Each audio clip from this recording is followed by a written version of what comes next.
Hi అందరికీ నమస్కారం. పవన్ కళ్యాణ్ గారు తాజాగా చేసిన ట్వీట్ సంచలనం రేపుతోంది. సభకు ఎలాగో అనుమతి ఇవ్వలేదు, కనీసం మాకు అట్లీస్ట్ ప్రెస్ మీట్కైనా అనుమతిస్తారా అని చెప్పేసి ఆయన చేసిన ట్వీట్ ఒక సంచలనంగా మారిందని చెప్పాలి.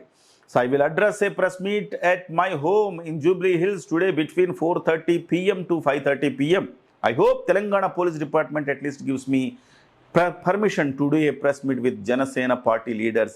Let us see అని చెప్పేసి ఆయన ఒక ట్వీట్ చేశారు. ఇది సంచలనంగా మారిందని చెప్పాలి. ఇక్కడేమో ఒకవైపు ప్రభుత్వం అణిచివేసే ధోరణితో ఉంది, మరోవైపు జన సైనికులు మాత్రం ఉవ్వెత్తున ఎగసిపడే కెరటాల్లో ఉన్నారు. మరి ఏం జరుగుతుంది?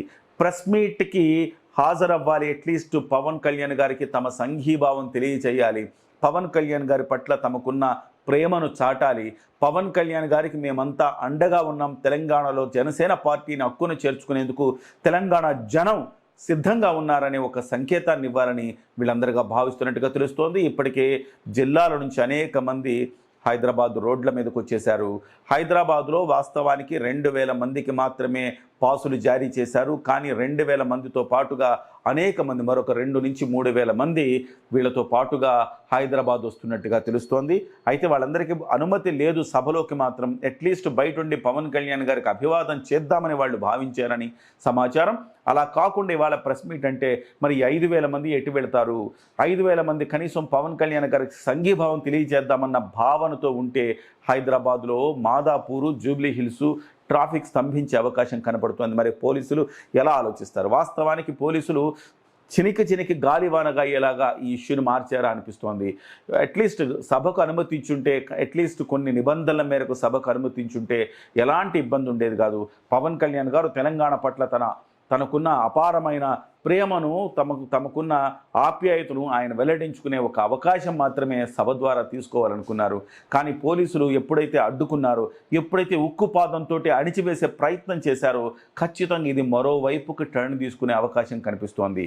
ముఖ్యంగా మనం చూసాం, తెలంగాణ ఉద్యమాల్లో గతంలో చూసాం, చాలా సందర్భాల్లో అణిచేసే ప్రయత్నం చేస్తే అంతకంతకు ఎగసిపడింది ఉద్యమం తప్ప ఎక్కడ ఆగలేదు. అలాంటి స్ఫూర్తి తెలంగాణ జన సైనికుల్లో కూడా ఉన్నదనేది మనం మర్చిపోకూడదు.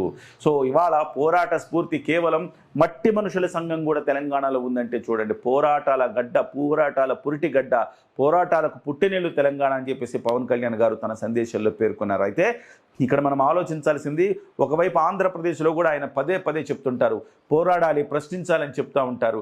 మీరు తెలంగాణను చూసి నేర్చుకోండి అని చెప్తుంటారు. నిజం చెప్పాలంటే ఒక జర్నలిస్ట్గా నా కెరీర్లో నేను చూశాను, తెలంగాణలో చివరికి మట్టి మనుషుల సంఘం కూడా ఉంది. అనేకమైన సంఘాల ద్వారా పోరాట స్ఫూర్తిని అనుగుణమున నింపుకున్న జనం ఉన్నారు తెలంగాణలో. కానీ ఆంధ్రప్రదేశ్ లాంటి చోట్ల అలాంటి పోరాట స్ఫూర్తి నశించడం కొంత ఇబ్బందికరమైన పరిణామమే. అది కేవలం రాష్ట్రం విడిపోయిన తర్వాత మాత్రమే కాదు, విడిపోకముందు కూడా పోరాటాలన్నీ తెలంగాణలోనే ఉన్నాయి. ఉమ్మడి రాష్ట్రంలో పోరాటాలన్నీ హైదరాబాద్ కేంద్రంగా జరిగేవి. సో ఆంధ్రప్రదేశ్ నుంచి వచ్చిన అనేక మంది లెఫ్ట్ ఓరియంటెడ్ భావజాలు కలిగిన వాళ్ళు కూడా హైదరాబాద్లోనే ఉద్యమాలు చేసేవాళ్ళు తప్ప ఏపీకి వెళ్ళి ఉద్యమాలు చేసేవాళ్ళు కాదు. చాలామంది ప్రకాశం జిల్లాకు సంబంధించిన వాళ్ళు, నక్సల్ సానుభూతి పరులు, ఇలాంటి వాళ్ళందరూ కూడా హైదరాబాద్లోనే ఉంటూ తమ కార్యకలాపాలు చేసేవాళ్ళు. సో అట్లా పోరాటాలకు సంబంధించి అనేక సంఘాలు ఉన్నాయి తెలంగాణలో. ప్రతి ఒక్కళ్ళలో పోరాట స్ఫూర్తి ఉంది. అలాంటిది జన సైనికులు ఇవాళ జంజీ యూత్ మొత్తం కూడా జనసేనతో పాటుగా నడుస్తూ ఉంది.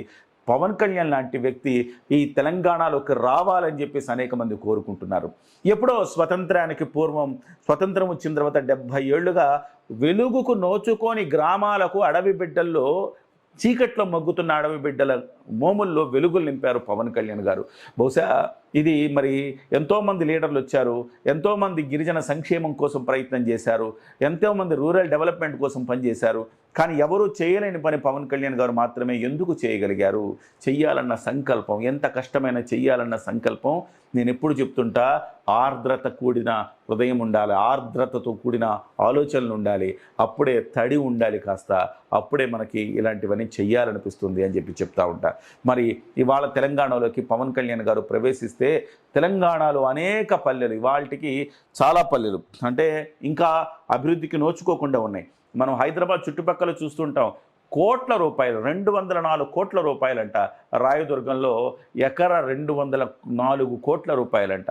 ఒకవైపు ఇలా కోట్లతో సంపదతోటి తులతూగే వాళ్ళు ఒకవైపు కనపడతా ఉన్నారు. అట్టడుగున సరిగా తిండి తినలేని పరిస్థితుల్లో కొంతమంది అసమానతలు తీవ్రంగా ఉన్నాయి తెలంగాణలో. బంగారు తెలంగాణ అని ఒకళ్ళు, లేకపోతే ఇంకొక తెలంగాణ అని ఒకళ్ళు వచ్చి చేసింది ఏమీ లేదు. కాబట్టి పవన్ కళ్యాణ్ గారు రావాలని ఇక్కడ తెలంగాణ జనం కోరుకుంటున్నారు. కానీ పవన్ కళ్యాణ్ గారు వస్తే ఏం జరుగుతుందో కూడా ఆంధ్రప్రదేశ్లో పవన్ కళ్యాణ్ గారు చేసి చూపించారు. అందుకే ఇవాళ ఇక్కడున్న ఎస్సీ ఎస్టీ అట్టడుగు వర్గాల ప్రజలంతా కూడా పవన్ కళ్యాణ్ గారు వస్తే మాలాంటి తండాలకు కూడా న్యాయం జరుగుతుంది, మాలాంటి వాళ్ళకు కూడా అభివృద్ధి ఫలాలు అందుతాయి. చివరి కంట అభివృద్ధి ఫలాలు అందాలంటే పవన్ కళ్యాణ్ గారి నాయకత్వం ఉండాల్సిన అవసరం ఉంది. అట్లీస్ట్ ప్రతిపక్షంలో ఉన్న ఖచ్చితంగా న్యాయం జరుగుతుంది. ఈవెన్ ఆంధ్రప్రదేశ్లో కూడా మనం చూసాం, ప్రతిపక్షంలో ఉన్నప్పుడే ఆంధ్రప్రదేశ్లో ఉద్దానం కిడ్నీ బాధితుల సమస్యలను ఆయన ప్రపంచం దృష్టికి తీసుకెళ్లి అక్కడ ఒక పరిష్కార దిశగా ఆయన అడుగులు వేయించారు. నల్గొండలో ఫ్లోరోసిస్కు సంబంధించి తెలంగాణలో పోరాడారు. అలాగే యురేనియంకి సంబంధించి తెలంగాణలో పోరాడారు. ఎక్కడెక్కడో ఆదిలాబాద్లో బోర్లు లేవంటే సొంత నిధులతో బోర్లు వేయించారు. సో ఇవాళ అనేక మంది కేసీఆర్ గారు అనేక సందర్భాల్లో చెప్పారు, కొండగట్టు ఆంజనేయ స్వామి టెంపుల్కి నేను అభివృద్ధి చేస్తానని చెప్పారు. కానీ కేవలం నీటి మూటలుగానే మారిపోయాయి. కానీ పవన్ కళ్యాణ్ గారు మాత్రం చిత్తశుద్ధితో 35 కోట్లు పెట్టి అక్కడ కొండగట్టు ఆంజనేయ స్వామి ఆలయాన్ని అభివృద్ధి చేస్తున్నారు. సో ఇలాంటి వ్యక్తిగత మనకు తెలంగాణకు కావాలి అని భావిస్తూ ఉన్నారు. ఈ నేపథ్యంలో పవన్ కళ్యాణ్ గారికి సంఘీభావం తెలియచేయాల్సిన బాధ్యత మాకున్నదన్న భావంతో తెలంగాణ యూత్ ఉన్నారు. ఇవాళ పవన్ కళ్యాణ్ గారు ప్రెస్ మీట్ జరిగితే గనక ఖచ్చితంగా మేమంతా మీతో ఉన్నామని తెలియజేసే ఒక అవకాశం కోసం ఎదురు చూస్తున్నట్టుగా మనకు సమాచారం వస్తుంది.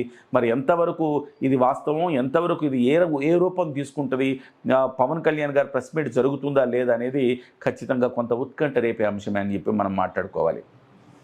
ఒక్క నిమిషం. ముఖ్యంగా గతంలో కూడా మనం చూసాం అణిచివేత ధోరణి ఎంత ప్రమాదకరమో.